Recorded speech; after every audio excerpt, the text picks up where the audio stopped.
మహిళలకు రక్షణ కల్పించేందుకు పోలీస్ శాఖ ఎప్పుడు సిద్ధంగా ఉంటుందని కాకినాడ జిల్లా పెద్దాపురం డీఎస్పీ లతా కుమారి పేర్కొన్నారు. జగ్గంపేట మండలం పరిధిలోని కాట్రావులపల్లిలో నూతనంగా ఏర్పాటు చేసిన పోలీస్ అవుట్ పోస్టును ఆమె ప్రారంభించారు.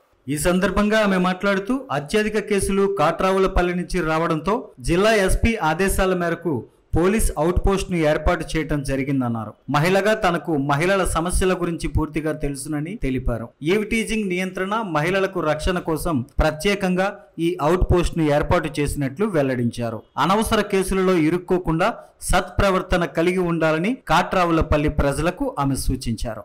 నేను వచ్చిన తర్వాత ఏ ఊరు నుంచి ఎక్కువ కేసులు రిజిస్టర్ చేశానంటే మన ఊరు నుంచే అన్ని కేసు ఎన్కౌంటర్స్. చూడండి, ఇప్పుడు మనం మన తర్వాత తరానికి ఇచ్చేటటువంటి సందేశం ఇదే అయితే మాత్రం షుడ్ కంటిన్యూ, మనం కంటిన్యూ చేసేద్దాం. కానీ ఇక్కడ మనం చేస్తున్నటువంటి పని మన తర్వాత తరాల వారు చూస్తున్నారు, గమనిస్తున్నారు అనుకుంటున్నప్పుడు మన బిహేవియర్ మారాలి కదా.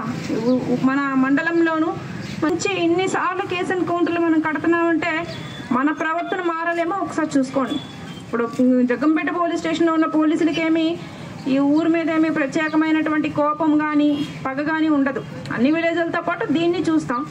బట్ ఏంటంటే లా అండ్ ఆర్డర్ పరిరక్షణలో భాగంగా ఇక్కడ ఇబ్బందికరమైనటువంటి పరిస్థితులు ఉన్నాయి కాబట్టి ఈవేళ ఇలాంటి టెంపరీ అవుట్ పోస్ట్ని పెట్టడం జరిగింది. మా ఇన్స్పెక్టర్ గారు చెప్తున్నారు, ఒకవేళ ఇష్యూస్ క్లియర్ అయిపోతే అవుట్ పోస్ట్ మూసేస్తామని. సో హోప్ అదే జరగాలనే అనుకుంటాం. ఈవ్ టీజింగ్ ఆంధ్రప్రదేశ్ రాష్ట్ర ప్రభుత్వం యొక్క ప్రధాన లక్ష్యమే మహిళా రక్షణ. ఎప్పుడు ఎలాంటి కాల్ వచ్చినా కూడా వెంటనే నేను రెస్పాండ్ అవుతాను. ఎస్పెషల్లీ యాజ్ ఎ ఉమెన్గా నాకు మహిళా రక్షణ అనేది నాకు ప్రయారిటీ అవుతుంది. సో ఎవరైనా సరే ఎక్కడ వాళ్ళు ఎవరైనా అట్లాంటిది ఏదైనా ఇష్యూ లాంటిది ఉంటే నాకు ఫోన్ చేయొచ్చు. సో థ్యాంక్ యూ అండి. ఇక్కడ ఉన్నటువంటి ఇద్దరు ఉంటారు, ఒక ఏఎస్ఐ లేదా హెడ్ కానిస్టేబుల్ అండ్ ఒక పీసీ ఉంటారు. దీంతో పాటుగా ఈవినింగ్ ఖచ్చితంగా మా ఎస్హెచ్ఓ గారు లేదా ఇన్స్పెక్టర్ గారు ఇక్కడ విజిబుల్ పోలీసింగ్కి వస్తారు కాబట్టి వీళ్ళందరూ సర్వీసెస్ని వాడుకోండి.